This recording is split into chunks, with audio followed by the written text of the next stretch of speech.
I was hosting at our group meeting and didn't serve as much food as the most insatiable girl wanted. It was my friend's new girlfriend, and I don't know how to solve this. First, I want to be clear that I do not believe in body shaming or food policing. Having lost 100 pounds myself and working on another 50, I have no place to judge anyone for what they eat. I pride myself on being a generous host who makes my guests comfortable and feeds them well. Nobody leaves my house hungry has always been my rule. The problem? I have a friend group who meets monthly at either my or Joan's home for dinner. Nobody else has enough space to host. Recently, Polly announced she had a girlfriend, which made us all happy. Polly has been lonely for a long time. I was the first to host Melissa. Melissa is 500 to 600 pounds. I've never met anyone that big, but I hid my surprise and was warm and welcoming. No problem. I have sturdy furniture. For dinner, I served bowls of salad then soup. Melissa insisted on keeping her empty bowls at the table. I didn't think much of it.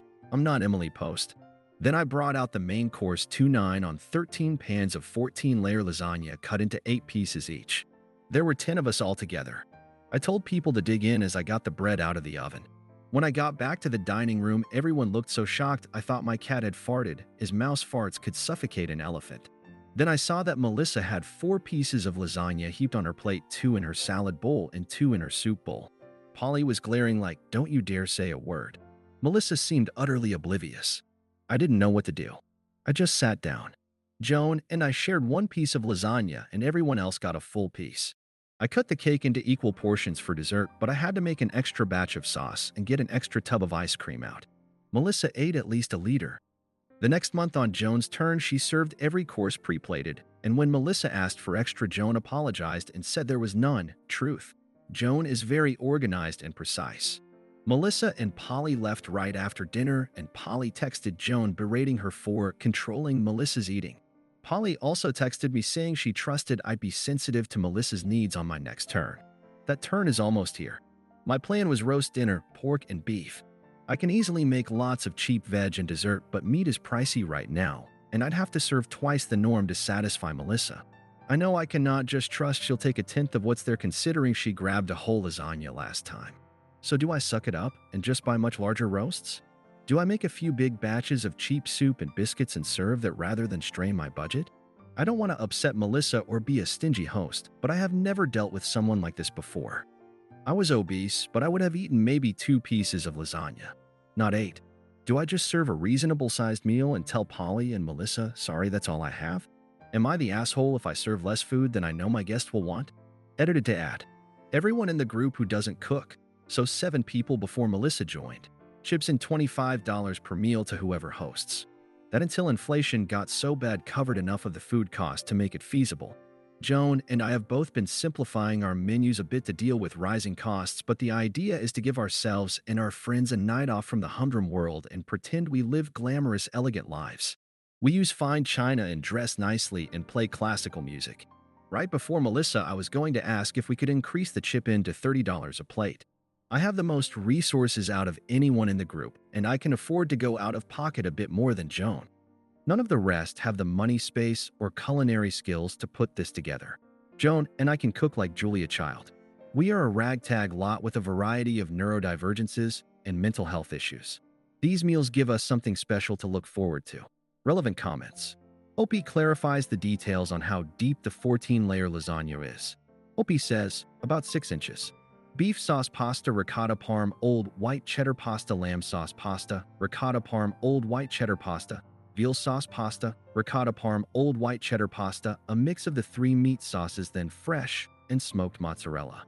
It takes 3 days. First day you make the sauces and let them sit overnight for flavors to mingle.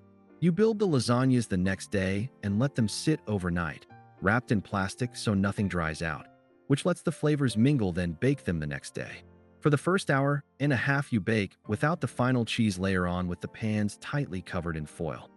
Then you add the final cheese layer, tint the edges in foil so they don't dry or burn, and bake the second hour and a half. I found a convection oven works best to ensure it bakes all the way through. You want the full recipe? Opie needs to get a strong backbone and set up the boundaries. Opie says, thank you. I really do lack a spine. In my defense, my cultural background dictates that you feed your guests all they want, and I do have some sympathy for Melissa. But this is an insanely extreme situation. I don't think even Dutch people would tolerate one person eating half of a meal for 10 and letting the other 9 split the second half. I'm messaging with Joan, and we have messaged the others in the group, not Polly or Melissa, for their opinions. I know that nobody is impressed with Melissa's eating. Most of them have more backbone than me. Commenter once says, not the asshole. I'd absolutely pre-plate the meal. I'd also go one further, though, and tell Polly straight out that Melissa's behavior was rude and unacceptable at a dinner party. And if she did it again, I'd say something. Yes, in front of everyone. Truly, though, I wouldn't invite Polly and Melissa anymore, and I'd be honest about why. Opie replied, Polly sees Melissa's issues as an illness or disability she cannot control, so we need to accept and accommodate. That's how I was seeing it when I wrote the post. I have anxiety problems and people accommodate me. But what people are saying here is making me think that there is more premeditation and manipulation involved. Polly has been so lonely for so long, I think she'll put up with anything now that she has someone. And Polly knows that I have compassion for obesity. She supported me through my struggles, helped take care of me during my recovery from bariatric surgery, etc. She's usually a kind-hearted person. But she's enabling Melissa into unacceptable behavior, like someone excuses an alcoholic drinking up all of someone else's booze. Yes, we have to do something. Joan and I are waiting on input from the rest of the group, and I want to discuss it with my parents because my mom is really good at etiquette and my dad is a semi-retired crisis counselor. And you know they do help finance my parties. I'm not a freeloader. I pay room and board, do the cleaning so my arthritic mom doesn't have to, and I help take care of my extremely elderly grandmother. The living situation works well, and I have the emotional support I need when my anxiety gets out of control. No judgment, please. I'm just not a person who does well living on my own. Several of my cousins are arguing over who gets to take me in when my parents get too old. They all want me to cook for them. Opie should consider about pre-plating to make it fair and square. Opie replied, everyone has different preferences and appetites, so pre-plating isn't ideal. Joan, who is so brilliant and organized, can usually get it right.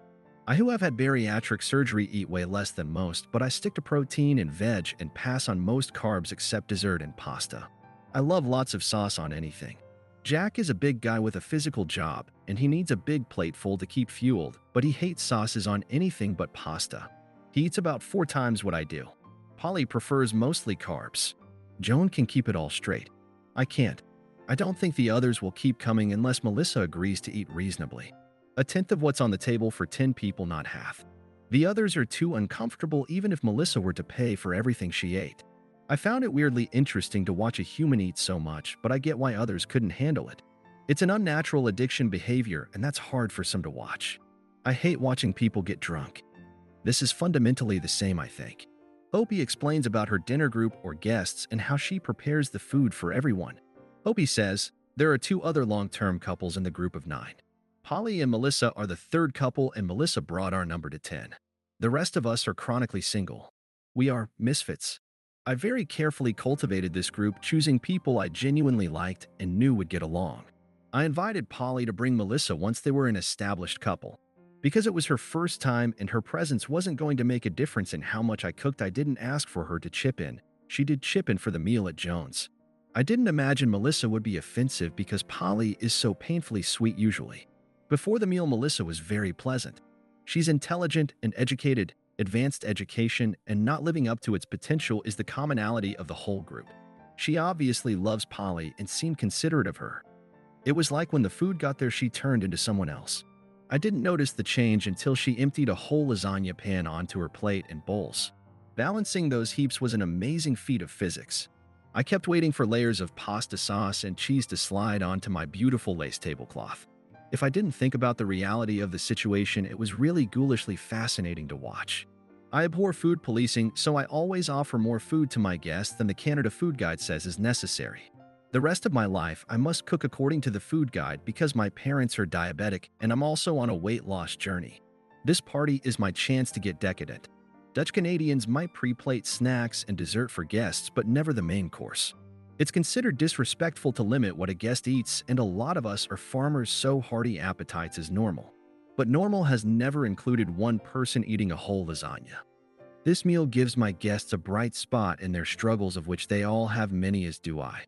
But watching a live mukbang performance puts a damper on the fun according to the rest of the group. If I'm being honest about how I feel, it was kind of like Melissa was stealing from me eating such a crazy amount, and stealing from the other guests. They all had a sufficiency, but I know a few of them would have liked a second piece. I think that answers everything. Sorry if I missed something. Getting tired. Does Opie host dinners often besides Joan? Opie replied, "This is once a month. The rest of the time I eat and cook very healthfully and am losing weight. Most of the group is not overweight. Our health conditions are things we were born with or mental health conditions. A vegetarian diet is not going to cure dwarfism or the damage done from a car accident. Point is, these once-a-month parties are a treat. This isn't how any of us, except maybe Melissa, eat every day. It's not my business what people should be eating or make them eat healthier. That's what food policing is, and I don't do that. I just offer a special experience once a month to people who have hard lives." Update 1. Excrement is hitting the fan right now. I thought I was safe because I knew Polly didn't use Reddit. But apparently Melissa told an online friend about 14-layer lasagna, and that friend saw the post and showed it to her. Stupid me wanting to show off my culinary prowess. Apparently I'm not the only one this has happened to. I was silly to think, oh, it couldn't happen to me. So Melissa and Polly are at my house now, enraged, and my dad, the semi-retired crisis counselor, is talking to them whilst I wait downstairs in my suite and cry. Yes, I am hiding behind my parents, but they are calmer and more objective, and I am too anxious to have a rational conversation with Polly and Melissa. Update. It sounds like they split them off. Dad is in one room talking to Melissa. Mom is in another talking to Polly. I cannot get close enough to eavesdrop, and my damn cat won't tell me what he's hearing. Might as well take this time to answer some common questions. The chip-in has been $25 per person who doesn't cook. Joan and I never pay regardless of who hosts. So we have been working off a budget of $175 because the group is 9 people and 7 pay. Last night and this morning we decided to increase the chip-in to $35. As of this moment, Melissa is only invited if she sticks to appropriate portions, because no matter how much she pays, the rest of the group does not want to watch her eat like that. Is that mean? I don't know. But given the yelling from upstairs, I don't know if she or Polly will ever return. For those who think I cannot have sturdy enough furniture, my dad is a very large man. My now deceased Opa and my uncle custom built most of the furniture in the house, least the stuff he would sit on. Dad has lost a lot, but everyone in the family has a good chair or two for him to sit on in their homes. Polly has helped me through a lot and has had a very difficult life, so I am loath to upset her. I understand now that I need to grow a spine and that I don't need to be a doormat. I built this group and started the parties in part because restaurants aren't an option for all involved. We have a plethora of mental, physical, and neurospecie health issues going on. One of us has dwarfism and doesn't like being stared at. The parties are our escape from difficult lives. We dress up in vintage glam costumes we found at thrift stores or made for ourselves and pretend that we are in Golden Age Hollywood or something. It's a big deal, and both Joan and I truly love to cook and host.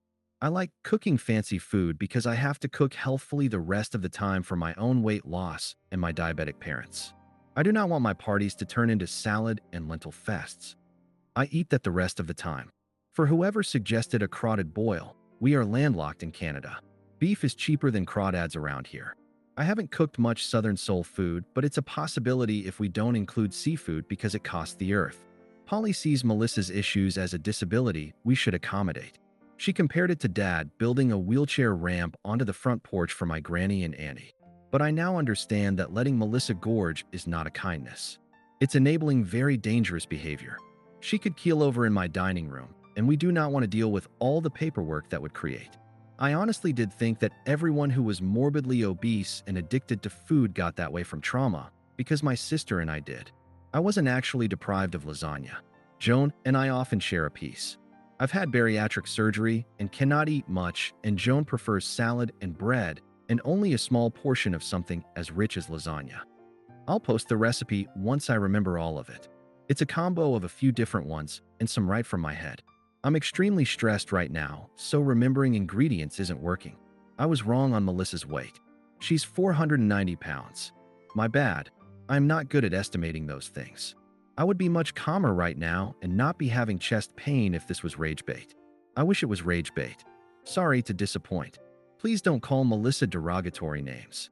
This is not about hating on fat people. I was looking for advice on how to approach her obesity and food addiction behavior with fairness and compassion. Also, thanks for all the kind and helpful things people said. Some of the douchey ones gave me a laugh, like the Egypt who thought 2 enormous lasagnas doesn't feed 10 people. I'll write another post when things are resolved. Relevant comments. How old are the guys in the group, including Opie? Opie replied, early 40s. Before you judge me for hiding behind my parents, remember that I have significant neurodivergence and mental health issues. I'm still in therapy to learn to manage confrontation and the like. I used to be a very mean person. That's how I coped with the anxiety. But I hated that and have worked so hard to go in the other direction that I went too far and break down during emotional confrontation. I'm still recovering from a very dangerous bout of depression and a hospitalization.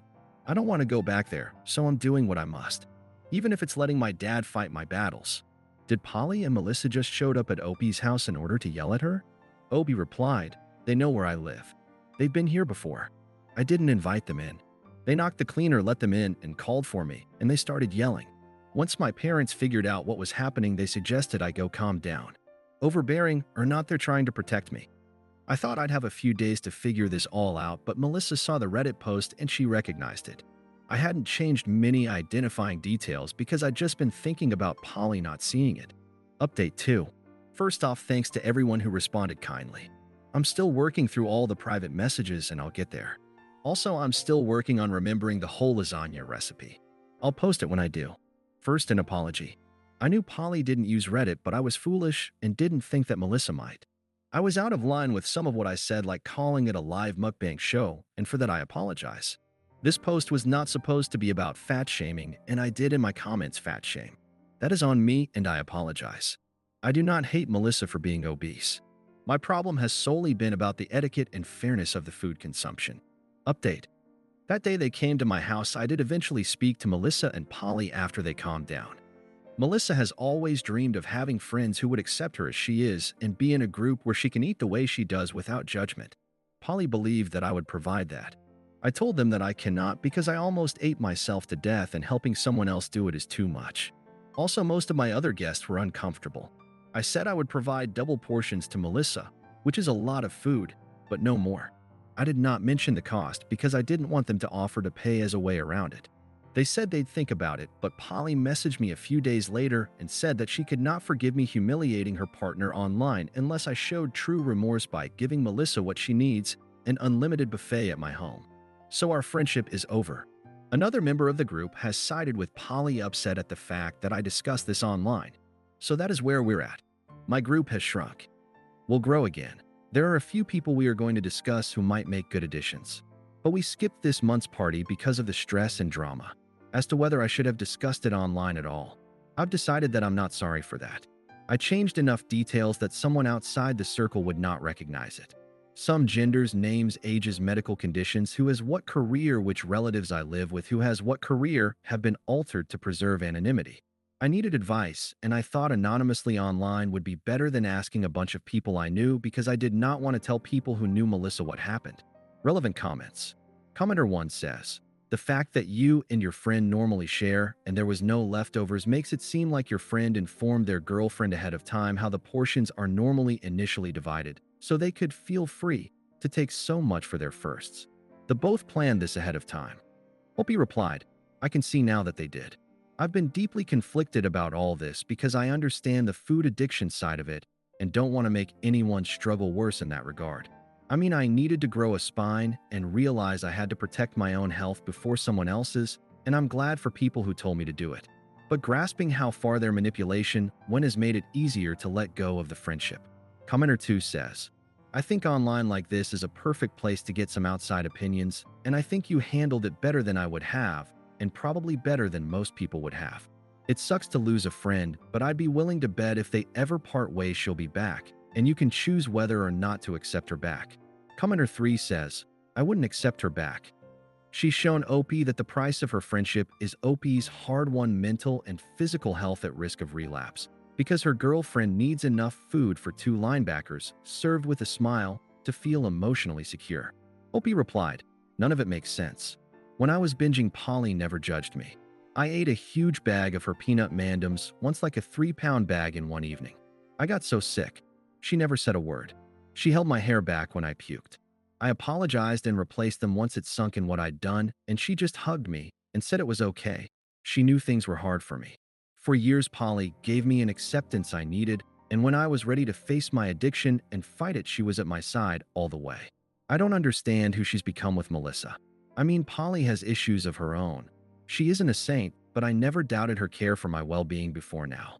And the calculated manipulation. Maybe she was more manipulative all along, but I never saw it.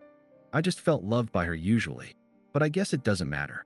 Polly's made her choices, and you're right that they're dangerous for me. I've already gained weight from this, and I'm struggling to get my binge eating back under control. I know that I will. I have the tools and support, but this was rough. Commenter 4 says, Melissa and Polly are both awful people, and no one should ever bloody accommodate eating like that. It's disgusting, it's selfish, and it's horribly unhealthy. I'm glad you don't have to deal with that horrible crap anymore, and the friend that sided with them is no loss either. Opie replied, I'm a former binge eater. So part of me understands Melissa, though I never could eat like that. When I'd go to someone else's place, I'd often eat first to make sure I wouldn't overeat there. But sometimes I did eat more than my share. It was wrong of me, but I don't want to consider myself disgusting, so I don't want to call Melissa that. I'd rather see her as someone with a horrible addiction or illness and hope that she sees her problem and seeks help. I do appreciate you standing in my corner, though. It feels very nice to have so many internet strangers care about my well-being.